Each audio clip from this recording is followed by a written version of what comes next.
کیا آپ جانتے ہیں کہ وہ کون سی خطرناک غذائیں ہیں جو انسان کے جسم میں کینسر کا خطرہ بڑھا سکتی ہیں؟ کسی بھی قسم کی بیماری ہونے کے بعد یہ کہنا کہ اللہ کی مرضی صحیح نہیں۔ میرے خیال میں یہ اللہ کی ہرگز مرضی نہیں کہ ہم بیمار پڑیں، گو کہ اللہ ہی بیماری سے شفا دیتا ہے، لیکن اللہ ہی نے انسان کو عقل اور ارادے سے بھی نوازا ہے۔ اگر ہمیں پتہ ہو کہ کوئی چیز ہمیں نقصان پہنچا سکتی ہے تو اس سے بچنا ہمارے اپنے اختیار میں ہے۔ جانتے بوجھتے ہوئے کنویں میں چھلانگ لگانا کہیں سے بھی عقل مندی نہیں۔ بسم اللہ الرحمن الرحیم۔ صلی اللہ العظیم رب العرش العظیم ان یشفیک یا شافی و کافی امین۔ السلام علیکم، میں ہوں آپ کا ہیلتھ کوچ ڈاکٹر سید فیصل جیلانی۔ ہم میں سے بہت سے لوگ روزانہ جانے انجانے میں ایسی کئی چیزیں کھا رہے ہیں جو خاموشی سے ہماری صحت کو نقصان پہنچاتی ہیں۔ ان کا تواتر سے استعمال آہستہ آہستہ مختلف قسم کی خطرناک بیماریوں کا سبب بن سکتا ہے یا سبب بن جاتا ہے۔ سائنس کہتی ہے کہ ہم اپنی خوراک کو بدل کر کئی خطرناک یا مہلک بیماریوں سے بچ سکتے ہیں۔ انہی میں کینسر جیسا موذی مرض بھی شامل ہے۔ میرا مقصد آپ کو ڈرانا نہیں بلکہ آپ کو صحیح معلومات دے کر صحت مند زندگی کے لیے بااختیار بنانا ہے۔ تو چلیے سب سے پہلے بات کرتے ہیں اس غذائی گروپ کی جس کا کینسر کے ساتھ ایک گہرا تعلق ہے، اور یہ ہے پروسیسڈ گوشت، پروسیسڈ میٹ۔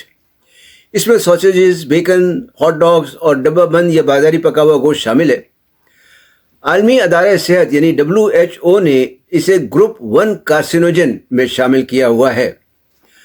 کارسینوجن ان اجزاء یا کھانے پینے کی چیزوں کو کہتے ہیں جو کینسر پیدا کرتی ہیں، جیسے سگریٹ اور ایسبیسٹاس وغیرہ جو ہے۔ سائنسی حقیقت یہ ہے کہ اس گوشت کو محفوظ رکھنے کے لیے کیورنگ یعنی نمک یا دھوئیں کا استعمال کیا جاتا ہے۔ اس عمل میں اکثر نائٹریٹس اور نائٹرائٹس استعمال ہوتے ہیں۔ جب یہ جسم میں جاتے ہیں تو پھر ایسے کیمیکل بناتے ہیں جو آنتوں کی اندرونی تہہ کو نقصان پہنچا سکتے ہیں۔ یہ آنتوں یعنی کولوریکٹل کینسر، میدے اور لبلبے کے کینسر کی ایک بہت بڑی وجہ ہے، یعنی پینکریاٹک کینسر کی۔ تحقیق کے مطابق روزانہ صرف 50 گرام یعنی تقریباً ایک ہاٹ ڈاگ کھانا جو ہے وہ آنتوں کے کینسر کا خطرہ 16% تک بڑھا سکتا ہے۔ دوسری بڑی خطرناک غذائیں وہ ہیں جو ہر کچن میں موجود ہوتی ہیں، جنہیں الٹرا پروسیسڈ فوڈز یا غذائیں کہتے ہیں۔ یہ وہ تیار شدہ غذائیں ہیں جن میں چینی، نمک، چربی اور مختلف کیمیکل شامل ہوتے ہیں۔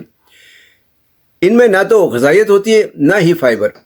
مثال کے طور پر پیکٹ والے سنیکس، میٹھے اناج، فاسٹ فوڈز اور سوڈا اور مختلف چیزیں وغیرہ۔ برٹش میڈیکل جرنل کی ایک بڑی تحقیق کے مطابق الٹرا پروسیسڈ غذاؤں کا زیادہ استعمال کینسر کے مجموعی خطرے کو 12% تک بڑھا سکتا ہے۔ یہ غذائیں بنیادی طور پر وزن میں بھی اضافہ کرتی ہیں اور موٹاپا پیدا کرتی ہیں۔ موٹاپا خود ہی 12 اقسام کے کینسر کا ایک بڑا رسک فیکٹر ہے۔ اس کے علاوہ ان میں موجود جو چینی ہوتی ہے وہ بہت زیادہ ہوتی ہے۔ صرف کینسر کے اور چینی جو ہے وہ کینسر کے خلیوں کا ایندھن ہے، اور یہ ساتھ میں جسم میں انفلیمیشن بھی یعنی سوزش بھی پیدا کرتی ہے۔ خاص طور پر سوڈا اور میٹھے جوس یہ انسولین کو بھی تیزی سے بڑھاتے ہیں اور موٹاپے کو فروغ دیتے ہیں۔ اور دوسرے یہ کہ یہ جگر پر چربی جمع ہونے کی بھی ایک بہت بڑی وجہ ہے۔ ان کی جگہ اگر پانی یا جڑی بوٹیوں کی چائے وغیرہ استعمال کی جائے تو وہ زیادہ بہتر ہے۔ اب بات کرتے ہیں سرخ گوشت یعنی ریڈ میٹ کی، جیسے بڑا گوشت ہے، دمبے کا یا بکرے کا بھی گوشت ہے۔ یہ پروسیس گوشت سے تو تھوڑا بہتر ہے، مگر پھر بھی گروپ 2A کارسینوجن میں یعنی ممکنہ طور پر کینسر کا سبب سمجھا جاتا ہے۔ سرخ گوشت میں آئرن ہوتا ہے جو ہضم ہونے کے بعد ایسے کیمیکل بناتا ہے جو آنتوں کی تہہ کو نقصان پہنچا سکتے ہیں۔ کینسر کے خطرے کو کم کرنے کے لیے ہفتے میں 500 گرام یعنی تقریباً 18 اونس سے زیادہ پکا ہوا سرخ گوشت استعمال کرنا ٹھیک نہیں ہے۔ گوشت کو بہت زیادہ درجہ حرارت پر بھی نہیں پکانا چاہیے، جیسے باربیکیو کرتے ہیں یا ڈیپ فرائی کرتے ہیں۔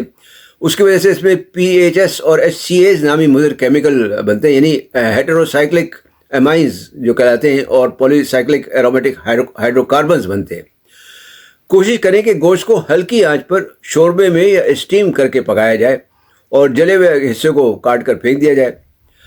آخر میں الکوہل جیسے ہے گروپ 1 کارسینوجن میں آتا ہے۔ یہ ویسے تو یہ غذا نہیں ہے، لیکن یہ کہ یہ سینے، جگر اور بڑی آنت سمیت 7 مختلف اقسام کے کینسر کا سبب بنتا ہے، اور کینسر کے نقطہ نظر سے الکوہل کی تھوڑی یا زیادہ کوئی محفوظ مقدار نہیں ہے۔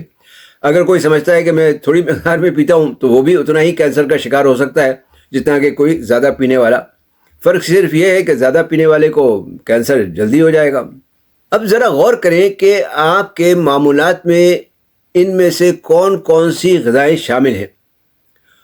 ہو سکتا ہے یہ معلومات آپ کے لیے پریشان کن ہوں، مگر یہ یاد رکھیں کہ آپ ہر روز اپنی غذا کے ذریعے کینسر کے خطرے کے خلاف لڑ سکتے ہیں۔ غذا میں چھوٹی چھوٹی تبدیلیاں آپ کو بڑے بڑے فوائد دے سکتی ہیں۔ اگر آپ نے سینڈوچ یا بن کباب کھانا ہی ہے تو بجائے بڑے گوشت کے کباب کی جگہ چکن، مچھلی یا دال کا کباب استعمال کر لیں۔ پیکٹ والے اسنیکس کی جگہ تازہ پھل، اخروٹ، بادام یا کم شکر والا جو ہے وہ دہی کھائیں۔ پانی اور جڑی بوٹیوں والی چائے کا زیادہ سے زیادہ استعمال کریں۔ روزانہ گوشت کھانے کے بجائے ہفتے میں 1 یا 2 بار کھائیں، اور پورشن کم رکھیں، چھوٹا رکھیں، یعنی بازاری اور پروسیس فوڈ سے حتی الامکان بچنے کی کوشش کریں۔ ایک اور بات جو سمجھنے کی ہے وہ یہ کہ صرف کینسر پیدا کرنے والی چیزوں سے ہی پرہیز کافی نہیں، بلکہ اپنی غذا کو پھلوں، سبزیوں اور اناج سے بھریں، اس پہ زیادہ سے زیادہ ان کا استعمال کریں۔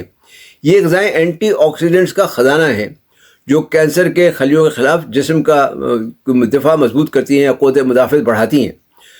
خلاصہ یہ ہے کہ ہمیں پروسیس گوشت اور الٹرا پروسیس غذاؤں سے پرہیز کرنا چاہیے، اور سرخ گوشت کا استعمال کم سے کم کرنا چاہیے، اور الکوہل تو خیر بالکل ہی چھوڑ دینا چاہیے۔ آپ کی صحت کا سفر آپ کے کچن سے شروع ہوتا ہے۔ آج ہی سے سمجھداری سے کھانا شروع کر دیں اور بلکہ بیماریوں کے خطرات کو کم کریں۔ اگر آپ کو یہ معلومات مفید لگی ہوں تو اس ویڈیو کو لائک کریں اور اپنے دوست احباب کے ساتھ شیئر ضرور کریں۔ آپ کا ایک شیئر کسی کو فائدہ دے سکتا ہے۔ چینل سبسکرائب کر کے بیل آئیکن پر کلک کرنا نہ بھولیں تاکہ آپ کو ایسی ہی صحت بخش معلومات ملتی رہیں۔ صحت مند، تندرست اور شاداباد رہیں۔ والسلام علیکم ورحمۃ اللہ وبرکاتہ۔